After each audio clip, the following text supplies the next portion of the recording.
AIMIM के Yakutpura MLA Mumtaz Ahmad Khan ने आज रचा बंडा प्रोग्राम में राशन कार्ड पेंशन दिए। रचा बंडा प्रोग्राम शुरू किया गया है। उस सिलसिले में असम्बली हल्के याकूतपुरे के अंदर वो प्रोग्राम की शुरुआत अमल में आई और अल्लाह के फजल करम से यहाँ पर साबिक में जो लोग आज से साल डेढ़ साल कबल वजीफे के लिए और राशन कार्ड के लिए जो फॉर्म दाखिल किए थे उसमें से चंद लोगों को मंजूर किए गए और वो राशन कार्ड और वजीफे के बुकलेट्स तकसीम किए गए और इस मरतबा फिर हुकूमत की जानिब से जो रचा बंडा प्रोग्राम रखा गया इसमें सिर्फ वजीफे और राशन कार्ड का प्रोग्राम है और नए फार्म आज पब्लिक के अंदर तकसीम किए गए। इंशाअल्लाह ताला हम पूरी कोशिश करके हुकूमत से नुमाइंदगी करके जल्द से जल्द मंजूर करवाने की कोशिश करेंगे।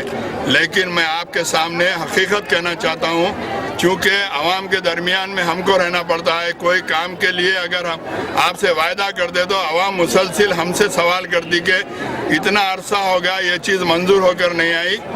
चूँकि ये सिर्फ आइवाश है, हुकूमत चूँकि आइंदा इलेक्शन के लिए आवाम के दरमियान में आकर ये तयक़ुन देना चाह रही है कि हम आवाम की भलाई के लिए ये प्रोग्राम मुनक़िद कर रहे हैं। तो मैं आपसे यही कहना चाहता हूं कि हम हुकूमत से नुमाइंदगी करके पूरी कोशिश करके आपको तमाम ये जो वजीफे के फार्म और जो राशन कार्ड के फार्म तकसीम किए गए जल्द से जल्द मंजूर करवाएं। मजलिस इत्तेहादुल मुस्लिमीन आपके दरमियान में रहकर आपके मसाइल को हल करवाने के लिए हुकूमत से रात और दिन जिद्दोजहद करते आ रही है। इससे हटकर भी आपके जो दीगर मसाइल हैं आप हमसे रुजू करें। मैं आपके एक MLA की हैसियत से हमारे तमाम कारपोरेटर आपके दरमियान में है, आप जो भी अपने तकालीफ हैं आपके जो मसाइल हैं हम तक रुजू करें। इंशाअल्लाह ताला आपके तमाम मसाइल को तमाम तकालीफ को दूर करने की पूरी